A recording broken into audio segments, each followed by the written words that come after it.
Assalamualaikum warahmatullahi wabarakatuh. Selamat pagi anak-anak, kembali lagi bersama Ibu dalam mata pelajaran Mulok Jurusan, yaitu tentang materi public speaking. Nah, minggu lalu Ibu telah menugaskan kepada kalian untuk membaca bab 1, yaitu tentang ruang lingkup public speaking. Baik itu pengertian, sejarah, hingga unsur-unsur public speaking. Nah, sebelum Ibu beranjak pada materi selanjutnya, Ibu akan membahas terlebih dahulu urgensi dari public speaking itu sendiri, atau mengapa sih kita itu perlu mempelajari tentang public speaking. Adapun urgensinya yaitu mengingat pada prospek kerja lulusan dari jurusan kita, yaitu sebagai seorang sekretaris, direktur, ataupun tenaga administrasi di sebuah perusahaan, di mana kegiatannya tidak akan terlepas dari kegiatan komunikasi. Nah, komunikasi di sini tidak hanya komunikasi interpersonal, tetapi komunikasi yang melibatkan banyak orang, karena kita dituntut untuk dapat mengemukakan pendapat kita di hadapan banyak orang. Oleh karena itu, kita dituntut untuk mempunyai suatu skill atau kemampuan berbicara di hadapan orang banyak ataupun publik. Sekarang, kita akan membahas tentang tujuan public speaking.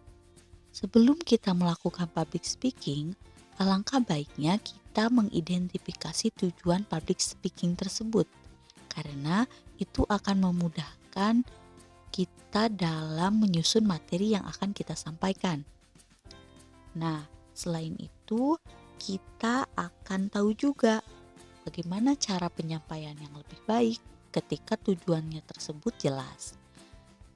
Adapun tujuan public speaking di sini ada berbagai macam. Yang pertama itu untuk mempengaruhi. Mempengaruhi di sini artinya berusaha untuk mengubah pikiran audiens atau pendengar dari public speaking kita, sehingga dapat sesuai dengan apa yang kita sampaikan ketika kita sedang melakukan public speaking. Biasanya tujuan ini dilakukan oleh seorang sales dalam menarik pelanggan ataupun pembelinya. Tujuan lain dari melakukan public speaking yaitu untuk menginformasikan pesan kepada publik. Dan berdasarkan kepentingannya, informasi ini dapat dibagi menjadi dua. Satu, pengumuman, dan kedua, berita penting. Misalkan pengumuman yang sering kita dengar di supermarket ataupun di toko buku dan lain sebagainya. Sedangkan berita penting biasanya disampaikan di media massa seperti koran ataupun televisi. Tujuan yang ketiga yaitu untuk menghibur. Jadi public speaking saat ini sering digunakan untuk menghibur masyarakat. Contohnya seperti dalam bentuk talk show ataupun stand up comedy. Tujuan yang keempat yaitu untuk memotivasi. Jadi public speaking dapat digunakan untuk memotivasi para audiensnya, baik itu melalui pemberian semangat ataupun memberikan suatu inspirasi terhadap para audiens. Tujuan yang terakhir yaitu public speaking dapat digunakan untuk mengubah keadaan ataupun suasana dalam suatu kegiatan. Jadi, ketika misal terjadi suatu bencana, orang-orang di sana panik, sehingga public speaking dapat digunakan untuk menenangkan orang-orang tersebut, tentunya dengan kata-kata yang meyakinkan.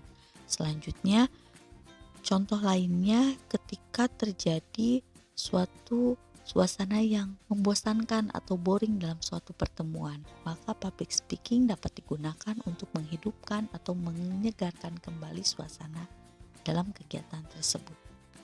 Adapun macam-macam public speaking yaitu sebagai berikut. Yang pertama, presentasi internal, presentasi eksternal, seminar, training, press conference, media interview, serta talk show.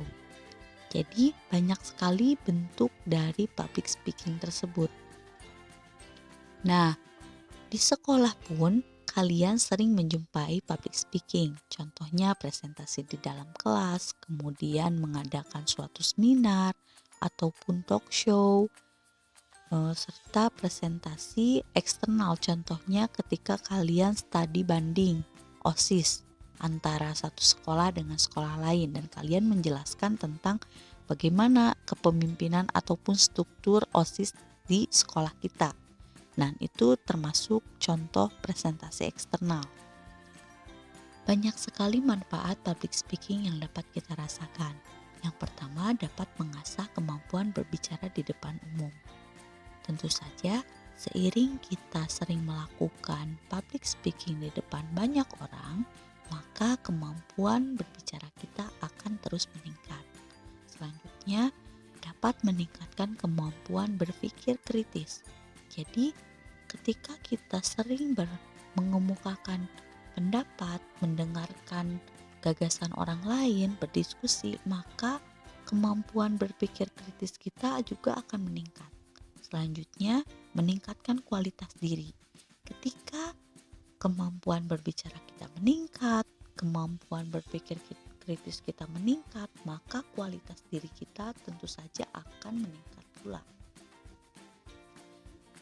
Kita akan lebih pede ketika berhubungan dengan orang lain, ketika kita sedang berdiskusi dengan orang lain. Nah, di sana kualitas diri kalian akan meningkat. Selanjutnya, dapat menyampaikan pesan atau ide kepada orang banyak secara efektif dan efisien.